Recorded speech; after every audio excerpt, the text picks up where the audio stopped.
Саламатсыздарбы, урматтуу ата-энелер? Кутман күнүңүздөр менен сиздер менен Г.Мадаминов агайыбыздын Ата-энелер сиздер үчүн китебинен номер 42 сабак. Тарбиянын максатка багытталгандыгы деген тема боюнча маалымат аласыздар. Анда эмесе сабакка көңүл буруңуздар.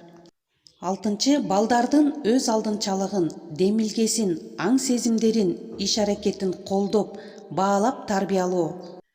Мында сен эмне деп ойлойсуң, жумушту кантип бүтүрөбүз, сенин сунушуң, демилгең туура деген иш аракеттер болуп турса, балдарда өз алдынчалык, демилгелүүлүк өсөт.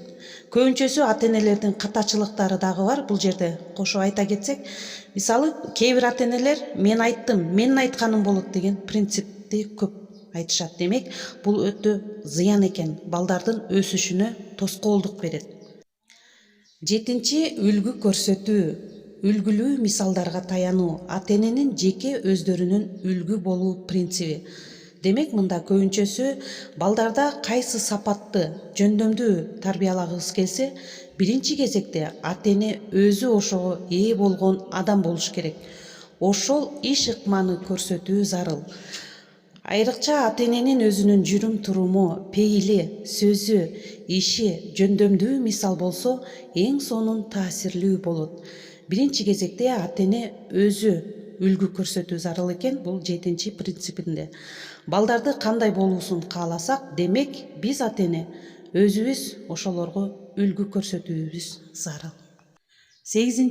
Үй-бүлө коллективинде бир туугандар коллектив, дос, жолдоштордун арасында тарбиялоо принциби. Демек, бул балдарды эгоизмден алыстатып, башкалар менен болгон мамилени түзүүгө үйрөтөт. Урматтуу ата-энелер, эми ойлонуп көрөлүчү, ушул принциптердин биз кайсынысын көбүрөөк билебиз жана аткарып келе жатабыз? Чындыгында көпчүлүктүн көңүлүнөн четте калган. Айрымдарын такыр билбейбиз. Эгерде жакшы уул кызды тарбиялоону кааласак, мындан ары ушуларды билип, амал кылуубуз зарыл. Көңүл бурганыңыздарга чоң рахмат. Кийинки сабактардан кездешкенче саламатта калыңыздар.